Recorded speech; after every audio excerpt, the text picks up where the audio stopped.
Golic and Smetty here. Rudolph's father was an asshole.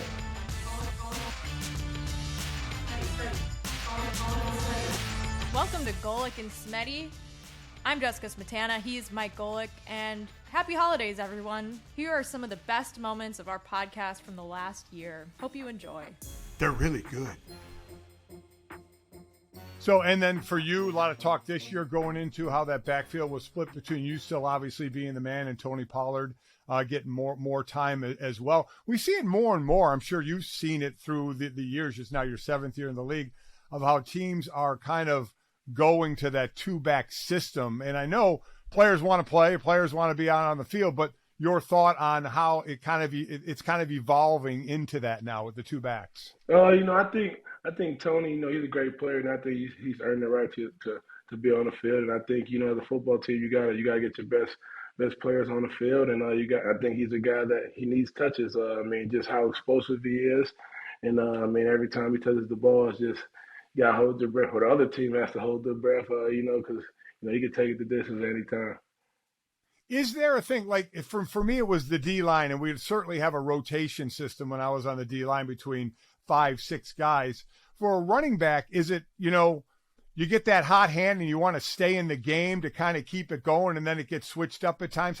Or is it the running back coach or whoever's deciding who goes in to get a feel of how to use you guys? I think it's Coach Pete just kind of getting the feel on how to use us. And, if a guy gets a hot hand, then, he's hot. You got to leave him in there. And, that's just kind of how it goes. But I think Coach Pete does a good job of just kind of managing that.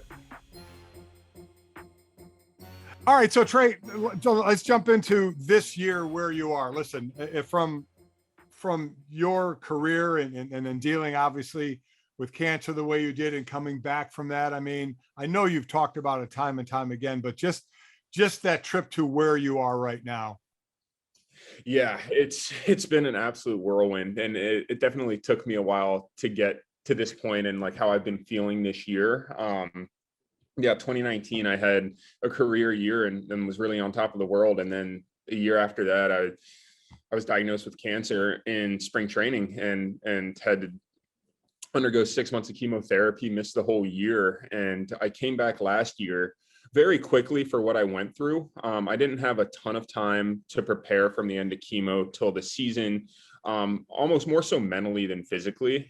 Physically, I did get tired, but I kind of use baseball as an outlet, I would say, to stick it to cancer and act like nothing happened. And I wanted to prove that I was the same player that I was in 2019. But that wasn't fair to myself. And me using baseball as an outlet kind of turned me into a head case at times, I think. It was just a huge roller coaster of a year for me, and rightfully so. But I definitely took this past off season to get my head back on straight, accept everything that happened to me, and really try to move forward. And time helps with that too. I'm over 2 years now, since I was diagnosed in my surgery and everything like that. So I definitely am in a much better mental mindset, but I knew this off season I needed to kind of put that all in the past and move forward and not treat every baseball game like it's a life or death situation, because I had actually been in a life and death situation. And, I would be remiss to not get perspective from that. And I think I've done a pretty good job this year of staying a little more even keel and consistent.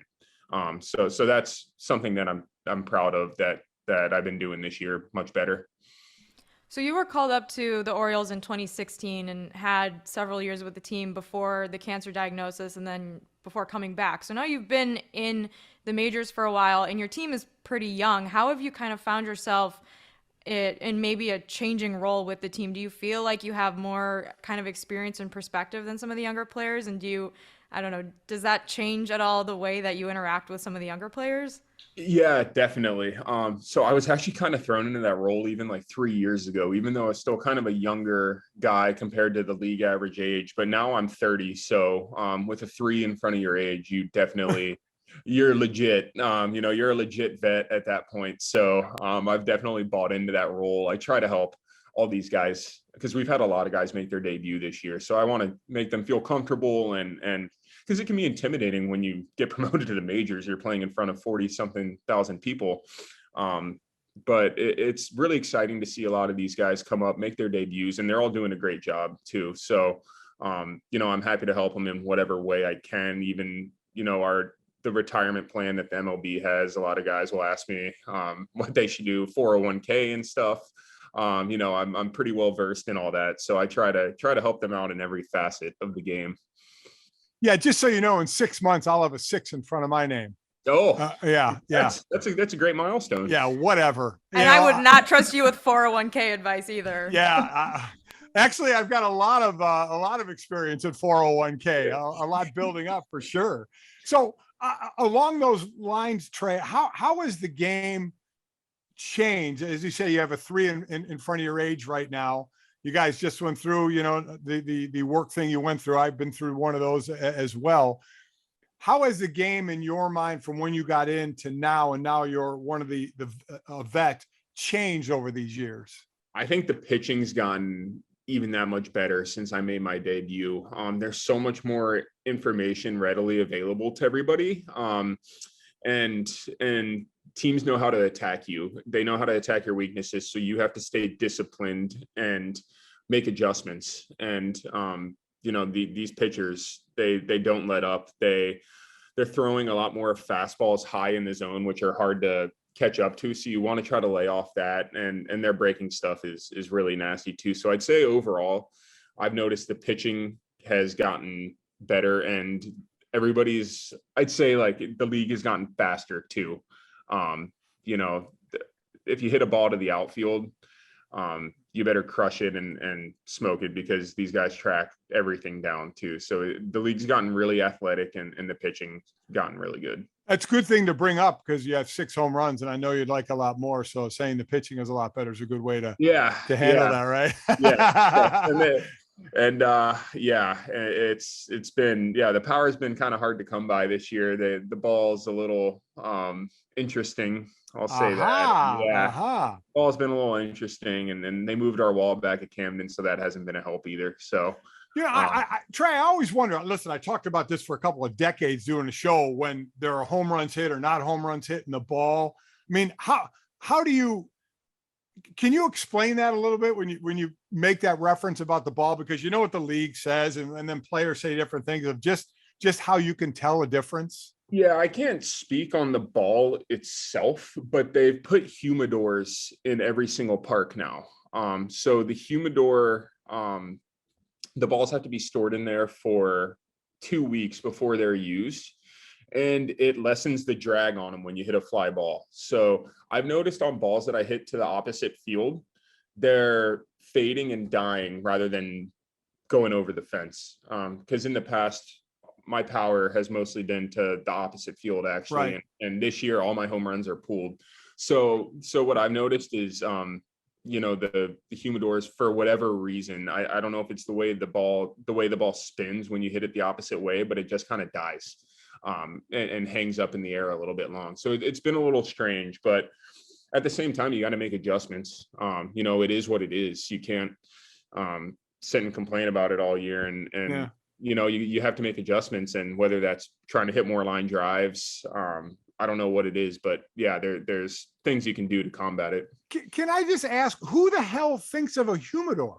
All of a sudden to say, we got to throw baseballs in something where I'm going to smoke a cigar out of. Yeah, I guess. Exactly. Yeah, it's a cigar tool. But yeah, I guess the home run numbers were getting too crazy. And there's been a big thing lately about the 3 true outcomes, which is home runs, strikeouts, and walks. A lot of people thought that there was too much of those, and they wanted to combat that by having more balls in play. You know, I can't say I agree with it, but that's what it is. When you're like, after the draft is over, when you're part of like a war room for a draft, and you see media members start giving draft grades, right? Like immediately after, the next day, and you have access to all of your scouting materials and interviews and things that you've seen, and they don't. What is your general reaction to that? Have you ever seen any that have been accurate or fair, or do you just hate all of it? Well, except when it's good, then I, make sure. So, it's a great question. It's one of those things where you always say, oh, I never look at that. And everyone looks at it every year. And, or like, the Mel Kipers of the world, like they started like these draft grades. And I mean, it's really like, if you think about how dumb that really is from a standpoint of like the draft just happened and you really don't know for 3 years. And what's remarkable is like, we're taping this right after the draft. Like take like, Devin Bush of Pittsburgh, they declined option thing. Right. I think he's a really good player. He's been hurt. You look at the Raiders, they had 3 first-round picks. None of them had their exercise option. Abram's a good player.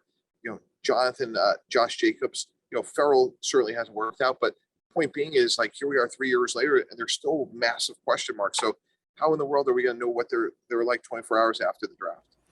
I'm always interested, and this is the process. You have the process of a college football season that you watch. It could be a few years of tape to watch. And then from basically January to the draft, all these guys are doing are wearing shorts and a T-shirt. And how the evaluations sometimes change. Can you kind of take us through that process of what you get on a player when their actual football season ends and how it changes and why it changes when they're only in shorts and a T-shirt? So one of the guys I really looked up to for years was a guy named Charlie Casserly, who was a longtime GM. And I asked him quite a bit about this. And he actually told me that when he would study it over like a 20-year period, that the most accurate grade was the grade that happened at the end of the season. So call it like December 1st. And then you go through like, the Senior Bowl and the East-West game. And then you get to the Combine. And then you have pro days and you have visits. And all that late information, typically, not all the time, but it is not as accurate as the pure football grade. And what they do on the field in the role that you're drafting them to do, that is where you're going to get, and it sounds so simple, but we have a tendency to complicate things. We also have a tendency to value information that comes in late when we probably shouldn't go back to like where we were in the fall. And I'll tell you guys a great story. Going back to 2016, I'm in the draft with the Dolphins. We have a good left tackle, Brandon Albert. Number 1 guy on our board is Laramie Tunsil. And we're thinking there's no way Laramie Tunsil is going to be there. Tennessee had the first pick. They'll take him. And he was found doing something on videotape, right. Spooked a lot of teams. He fell 13.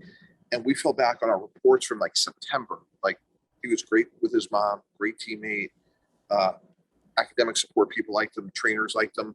We're like, well, if we believe in our process, here's a good person made a mistake. Like, this is a great opportunity for us. The phone call on the sideline might have helped. Yeah, the phone. Have you ever gotten caught? For those, I'm sure that saw Tommy Reese, who got caught on camera swearing while he was talking to his quarterback. You ever get nailed on camera saying some bad words? Well, I'm sure I have. Oh, absolutely, I have saying bad words, unfortunately. But you try to be disciplined. Yeah. You know that when you play at Notre Dame and the Dallas Cowboys, there's a lot of cameras around, so you try to be good, but it's the emotion of the game. But, like I told everybody, because you get reaction, of course, on Twitter, oh, my God, I can't believe. I'm thinking, do you all think this is the first time this has been said? I mean, obviously players get used to something like that, so it's more the norm to them, but it seems shocking to everybody else. I thought it was a really interesting dynamic, because you could tell he wasn't comfortable yet. He was trying to find his rhythm. And we had some shots on the telecast where, Michael Mayer coming over, patting him on the helmet, his teammates encouraging him, and stuff that he really needed at the time. And then you have Tommy doing that. So I think the mix of all of that, hey, just do your job. And then, hey, we believe you can do your job. I think that helped him. And then he was able to make a play, and then he was rolling. So he's done a great job for him. What about the job that Marcus Freeman has done getting things back on the rails after that game? What have you seen in your game prep in terms of the message that he's sending the team to make sure that they don't lose another one to Cal the next weekend or BYU or North Carolina? Well, to me, it was really impressive because at Notre Dame, there's a lot of attention. People love football. There's a lot of tradition. The standards are high. And when things don't go well, there's a lot of noise. There's a lot of noise in the world right now, right, that people have to deal with if you're in a high-profile situation. And when things don't go well at Notre Dame on the football field, you hear it. And so one of your biggest jobs as a head coach is to somehow keep everybody locked in and focused on what they need to do. And I thought he and his staff did a fantastic job of that, kind of taking some responsibility for it early on in the week, and then probably by the end of the week challenging them and saying, hey, here's what everybody's saying about you. And I thought they responded well to that. It's not an easy situation. So along those lines, we always talk about the Power 5 conferences. Well, they're conferences. Notre Dame's not in a conference. So they're only playing for the playoffs and hopefully the national championship. And that's what they work for all offseason going into the season. We've never had a 2-loss team in the playoffs. Notre Dame probably not going to be there. So how would you now send the message to the team about that, a few weeks in and what they're playing for, their ultimate goal? It's probably not going to happen. So what do you use now as motivation? I think, Coach Saban down in Alabama, I had a chance to work. I worked for him for 2 years. I was his quarterback coach when he was with the Dolphins. And he used the word process all the time. And process is this word that people use, and now everybody hates people using it and the whole deal. Essentially what he's saying is, let's put a group of people together and do things the right way every day, and let's get our satisfaction out of being our best. And the results are going to take care of themselves. So I think if that's your message from day one, certainly in the NFL, you want to win the Super Bowl. If you don't, you better get out of the room. You don't belong here as a player, as a coach. Certainly when you're at Notre Dame, you want to win the national championship. You want to be part of the bowl championship series. That's what you're doing. We get that. We understand that. But you have to put that aside. We have to be our best every day and to help this team live up to its potential. So if that's the message from the start, when you have some disappointment and the results that you don't want, you just get back to work. You work on yourself. You work on the process of what you do each day. And I think if that's the message, it's easier to swallow that and keep moving forward. Well, we have a couple more questions for you. Then we're going to play a quick game and give away a couple more pieces of DraftKings swag. But first, I wanted to ask, what is your process for getting ready for calling these games? Tomorrow, we're going to see a pretty highly touted quarterback for Stanford come in, someone who's getting looks from NFL scouts. How are you evaluating players when you're getting ready to call these games? It's interesting you say that. I'm working on my process. And, I've talked to my announcer buddies who do this for a living, and they say they've been doing it for a long time. They're still working on their process. So as a coach, I had a pretty clear idea what I needed to do. On Monday, I'm doing this. On Tuesday, I'm doing this to get ready. And you get into that routine. I'm still trying to figure it out. The biggest thing I try to do is watch the tape, but then you have to talk to a lot of people. You have to do background. You have to study. You have to read. And you're constantly compiling notes. So tonight I'm going to go back to the hotel, and I literally have a week's worth of notes on yellow stickies, on yellow legal pad, everywhere, all over the place from all the different conversations we've had. And you try to put it together, process it. What can we really use? You have much more stuff than you could ever come out in a telecast, but you just try to get the background and know them as best you can, and then share what you see. It is, and I've been calling games for about 20 years, and the one thing that never changes, the game ends, and you look at all your stuff, and you didn't use 60% of it. You're like, damn, but you got to be ready with it, just in case that you need it. Talking with Eric Winalda, again, 3-time World Cup apparent teams he was on. First American to play in top German league, Bundesliga. I love this one, scored the first goal in MLS history. That is very cool. Been coaching soccer as well. Certainly worked for ESPN and Fox as an analyst, as we have talked about, doing Sirius XM FS right now, FC right now as well. I've asked this over the years when I had a show at ESPN. I maybe even have asked this to you a few times. For the men's team, we've talked so much about how the junior leagues in other countries are better than our junior leagues. When is the men's team going to reach that pinnacle again? Are we going in the right direction to eventually be talking about the men's national team, in all honesty, kind of like the women's national team, fighting for that number one spot? I don't think it's going to take much longer. And you did ask me this question. I think you and Greeny, it was like 2000. Had to be 2002. Oh my God, that's 20 years ago, buddy. I know. We're still talking about it. You know, one of the funny lines that I think one of the guys at ESPN once had was, "Soccer is the sport of the future and always will be." And that one stung a little bit, but there is some truth to it. You know what we have done. Over the course of the last 20 years, the league, since we started in 1996, and we made a ton of mistakes. We've done it wrong so many times. We've changed our playoff format, I think, 16 times. I mean, it really is astonishing. And we're trying to find our own way. We're being very American about it. Purists like me want us to just look. It's been going on for 100 years. This is how we do it. Why don't we just kind of file in and find our spot, find our culture and our identity, and go with it? It seems simple to me, but we're very American about these things. We want to change it. We are going in the right direction. That's the good news. I mean, the academy systems that now exist, Major League Soccer has kind of taken that away from the United States Soccer Federation, so that the goal is now, when we were kids, although the most genius thing that baseball ever did, when we were kids, I was the Baltimore Orioles or I was the Detroit Tigers, right? I have no idea what that means, but as a child, I have to ask the question, who are the Detroit Tigers? And that connection that was made in our sport, because the kids today, they look up to NFL teams, they look up to NBA teams, and they look up to Major League Baseball teams. And we know more about the rest of it. It took us a long time to get here, where we actually have recognizable brands that people want to know more about. And we still have never figured out a way to integrate the top level to the ground level and to put those two together. When we do that, Mike, things will certainly get better. But that's what we're trying to do finally. Major League Soccer is trying to connect through their brands with the kids. And that is so much better than, unfortunately, when you have kids and they play soccer.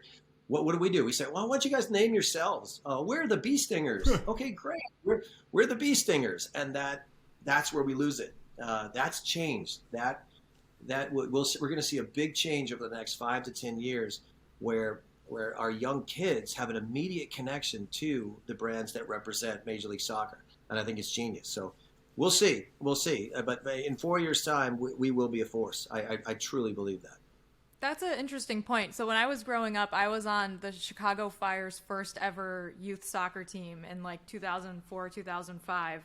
And so we would get like ticket vouchers every year to go watch them play in Chicago, and we had a connection with that team. And I never really had any sort of, like, the other MLS games weren't on TV, so I didn't really watch them very often, but I knew my local team. And I think that's really interesting that you bring that up. I also think that, like, the way that Premier League now is so accessible to American fans, could you picture American youth sports teams doing a Man U team or a Leeds or an Everton instead of, like, Miami FC or the Chicago Fire, and having that sort of connection to the pro leagues too? Yeah, no, it's a great point, because Beckham changed this, by the way. If the guy did anything right, and he does a lot of things right, and he even smells good, by the way. The truth about him is when it changed, because we always looked at things in 3 different ways: what they're watching, what they're wearing, what they're playing. Now, we had always, as young kids, we owned what they're playing, because you weren't old enough or big enough to play football. Basket hoop was a little bit too high. T-ball was T-ball. So what do? You play soccer. And in that window was what we always kind of judged ourselves at. So when Beckham arrived, it was instead of everybody wearing the Manchester United, Man City, Arsenal jerseys, everybody wanted a Beckham jersey. And subsequently, they ended up being introduced through those games to a lot of American players wearing a different jersey. And what we saw in what they're wearing was the U.S. had, a minuscule number. It was less than a half of the jerseys that were American. There was about 5% were wearing the Barcelonas or the Real Madrids, and they were wearing that jersey. But when Beckham arrived, that number went up. Not just Beckham, but it went up substantially.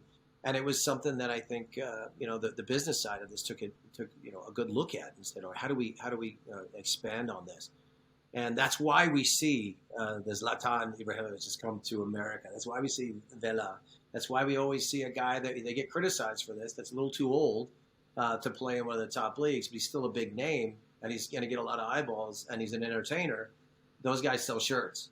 So, and don't be surprised if Ronaldo ends up playing in America, by the way. That's next. Ronaldo and Messi playing their own version of a Classico somewhere in the MLS is on the horizon. But I think that's a great point. When you look at how soccer's trying to grow and how we're trying to connect with people and get more eyeballs, more people watching. I mean, we won't have the numbers on the Iran game just yet, but 15 million people watch U.S. versus England. That's a big number for us. And I think, and of course, what do? We go out there and have a 0-0.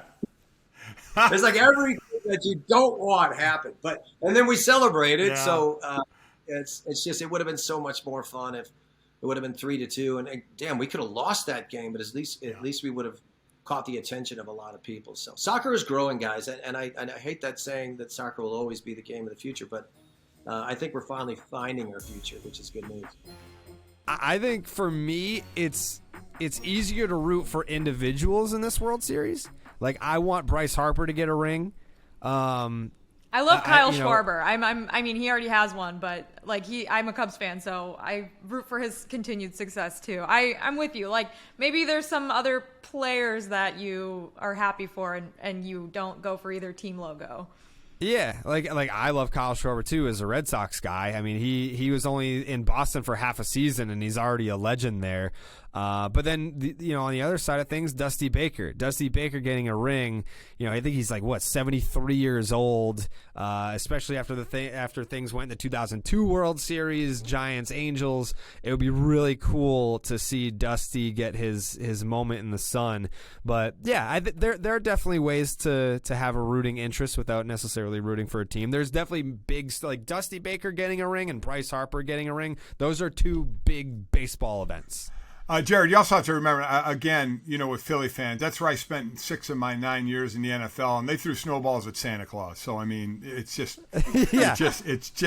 They're going to let you have it no matter what. If they probably wanted Santa to have an Eagles jersey on. That's probably why they threw a snowball at him. But you look at the way this team was built. I go back to 2018 when the principal owner, John Middleton, said, we're going to spend big money and we may even be stupid about it. I think I remember his quote being, and 5 players and $742 million later, they did that and it worked. You don't see this amount of players signed for this kind of money on one team and then it worked. Usually it's such a cross your fingers. It's kind of like the Rams in the NFL where they just spent money, had no draft picks for the next 30 years, but it paid off. They won the Super Bowl. Is that how it's got to be here? I mean, they're in the World Series, but you have to close this deal to make all that spending worth it?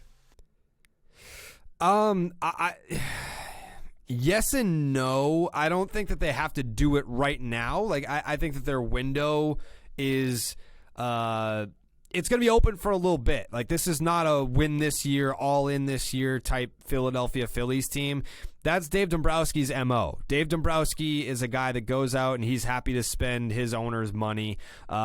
He's a guy that is willing to spend quote unquote stupid money. He did that in Boston.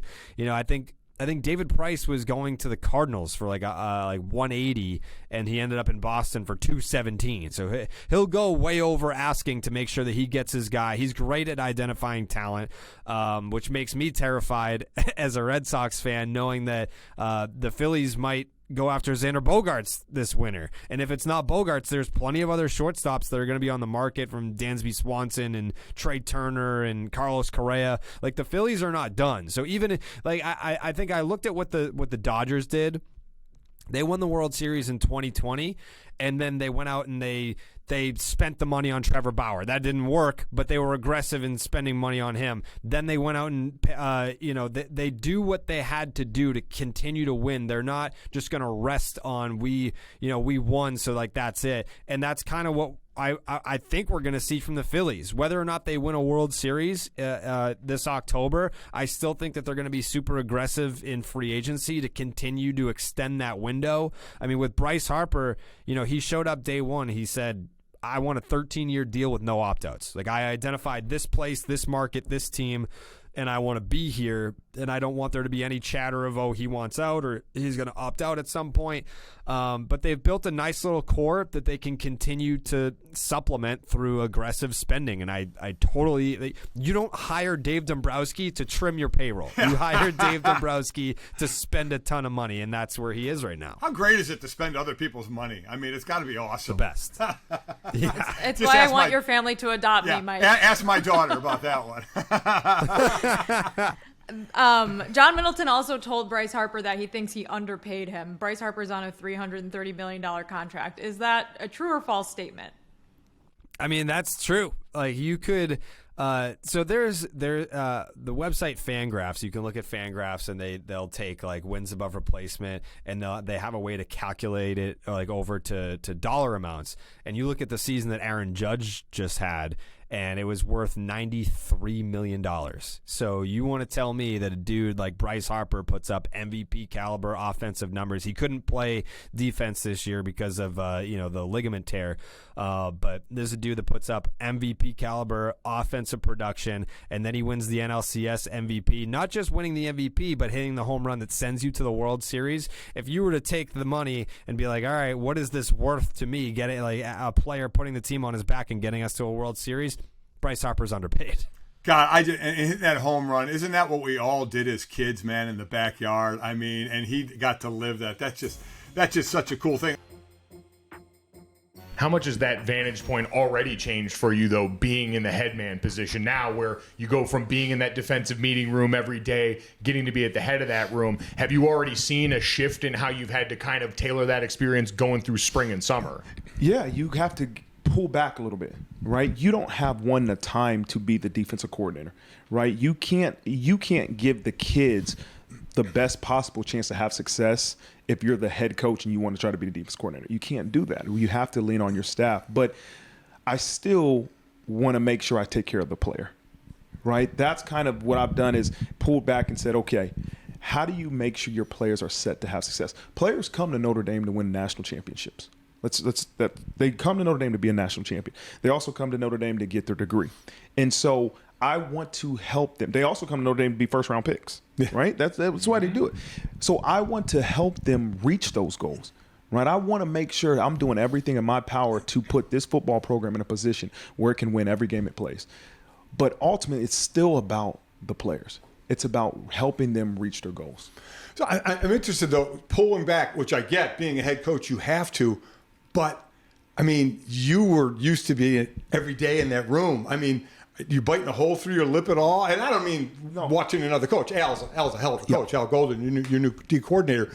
But just that used to be you, and you have to pull back from that. Yeah, to me, you find it in different ways. Right now, I really study situational football. I spend a lot of time studying really the last 5 minutes of halves, last 5 minutes of games, to really kind of say, this is where I want to be an expert at. I spend a lot more time recruiting, and developing relationships with these guys we're recruiting. And so I find ways to fill that void that was always in the defensive staff room, always working on game plan in different ways. But I do miss it. I do miss that part of it for sure. You said the word expert, and one of the things, I know your defensive scheme. I followed when you got here, how you run it, but also how you're known as a recruiter. And I know there are coaches who coach in college that can't stand that part of it, that they got to go talk to 17 or 18-year-olds and do what they got to do. What makes you love it so much and makes you so good at it? Well, I think, one, you got to love what you're selling.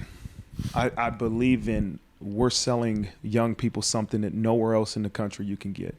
Truly the ability to get the football excellence part of it, to really reach every goal you have in terms of football. But the other side is the educational value of this place and what this place does for young people long after football. And so I believe that I'm selling something that nowhere else can sell. So that's the first part about it. The second part of it is really gaining that relationship with those young people, what I want is be able to get the right guys into this place that will have I'll have a relationship with for the rest of my life. And so it's about developing relationships, but also selling somebody something that you truly believe in that will help them have success for the longevity of their life. We know recruiting has also changed a lot. Like it's really interesting to me, the time you become a head coach in might involve more change than we've seen in the last 2 decades of college football, with the advent of the one-time transfer rule and the portal becoming an option, with name, image, and likeness and the NIL role in college recruiting that we've seen now. For you, I want to start with the portal. You guys haven't lost, even in a coaching change, a lot of guys to transfers, a lot of guys in the portal. You've brought in a couple of important guys that'll be contributors this year. But how do you feel like going forward, programs are going to have to go about player retention? Is that something where you are actively recruiting the guys you're with, or what is your strategy and thought process on the best way to make sure that Notre Dame's a place that not only guys want to commit to, but the guys want to stay? Yeah, I think you got to continue to educate them on why you chose Notre Dame, right? I spent a lot of time reminding our players the privilege they have to go to school here. We brought back guest speakers. I want them to always understand it is a privilege, not just to play football here, but to go to school here. So that understanding in their head doesn't prevent them from going to the portal, but might cause some hesitation, you know? And then the other part of it is we have to be able to provide the same benefits here at Notre Dame that schools might be trying to provide our players to get them to entice them to leave. You know what? If our players can't benefit off of name, image, and likeness at Notre Dame as well as they do anywhere else in the country, then we have to be better. But the other part of that is the pull to understanding the educational value, the team value, and hopefully it's relationships with their coaches too. And with the name, image, and likeness portion of this, because we've seen that has become such an outsized part of the discussion around college football, the landscape around this, how do you feel about the path that college is going down right now, where this has become such a big part of the recruiting conversation? It's changed. It's changing, but I'm not the person at the table that can make the changes to get it to I don't have the right answer for it, because that's not what I spend a lot of time doing. I have to understand what the change in college football is happening, you know? And so we have to understand that we have to do what's best for Notre Dame. And to me, I don't know the truth of what other schools are doing, and that's not my concern. I know that at Notre Dame, we have to make sure that when you're at school here, great, you got a chance to benefit off your name, image, likeness, but that's not why you come to Notre Dame, right? You come to Notre Dame because you want to, be a part of a winning program. You want to know that, hey, I'm going to a place that I know we're going to win. And I'm going to a place that no matter when this football career is over, that I'll have an education that's going to take care of me long after football. While I do that, I can benefit off of name, image, likeness. But we will definitely, one, you can't, but two, you can't entice people off of name, image, likeness to come to this place because you won't make it here. You come here because you understand that, hey, I value education. I want to be a part of a great football program. So on the other side of that is the player now that you're sitting in the living room of the 18-year-old and his parents. So this not from your side of the school side. And, you know, you can't blame players in this day and age because they are allowed to make money now. How soon into a conversation can you get a feel for a guy if he's like, okay, he wants to know what he's going to make if he comes here? Yeah, I'd like to address it myself right away.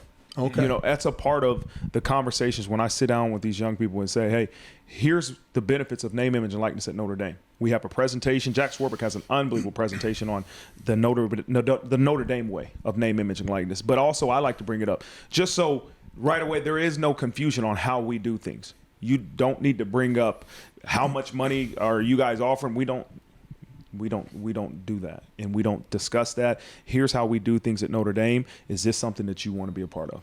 You know, and so I like to put it out there right away. So where we are now, we're a little over a year into NIL. See, I don't think in a quick statement about realignment and where we're going to end up, too soon for conferences, whatever. I don't think it's going to affect college football at all. Alumni are going to pack the stadiums and watch. We're not going to have the rivalries we had once, but we lost some of that in the Big 12 when they went to the Big 10, Nebraskas of the world. I think college football is going to be fine from that respect. From the NIL, for the two of you, where we are now and where we are, say, 3 to 5 years from now, do you think it will be vastly different Like, will we actually have guardrails in place, or will we still kind of be running the same show?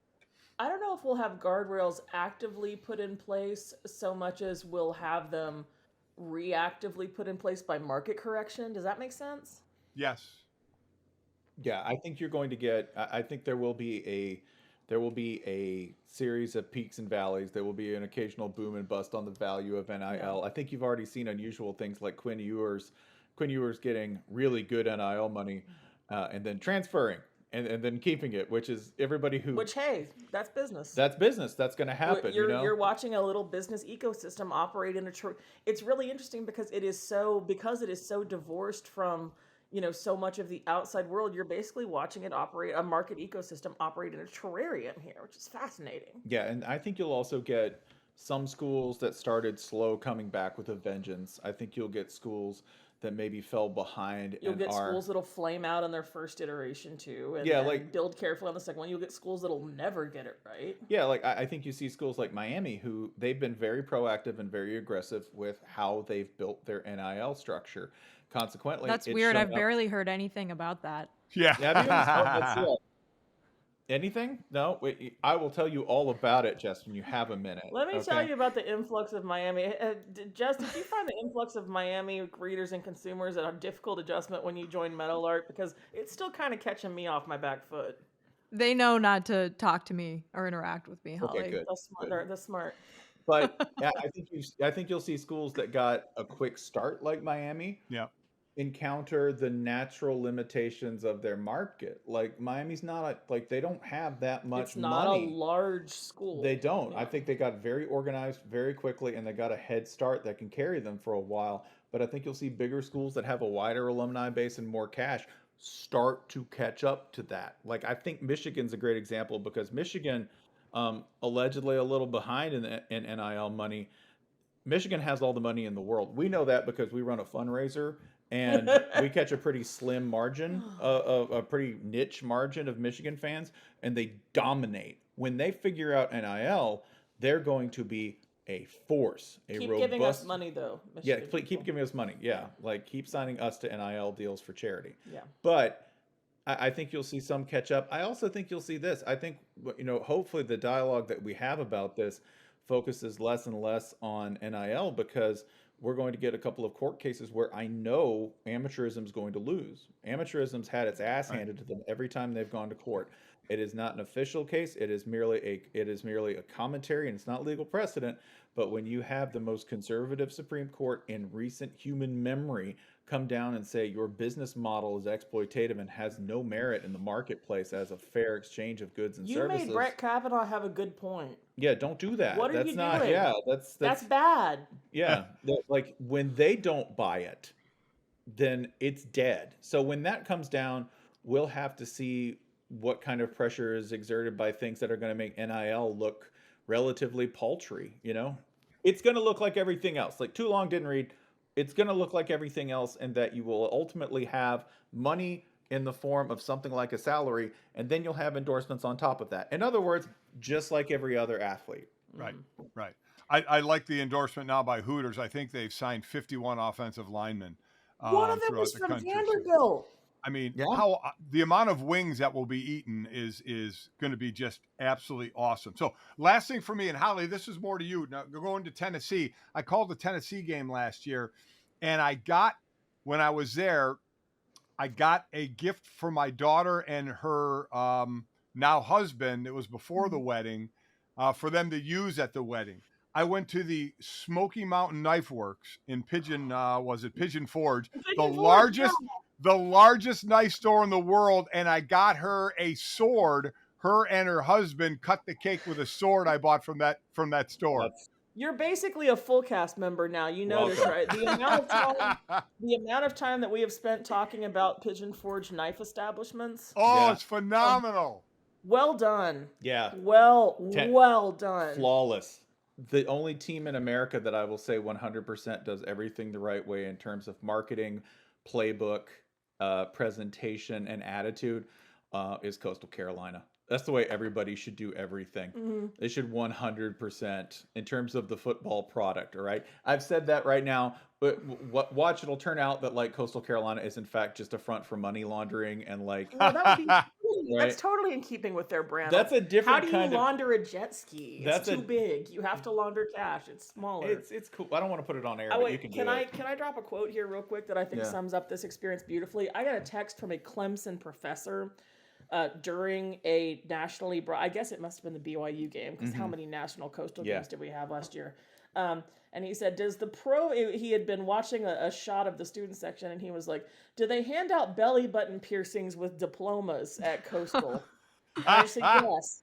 Yeah. Yes. Like Coastal is, I think Richard Roper, said this about the movie Hot Tub Time Machine when it came out. He said, movies that title themselves Hot Tub Time Machine are really doing you a service because going in, based on the title, Hot Tub Time Machine, whether or not this is a movie for you.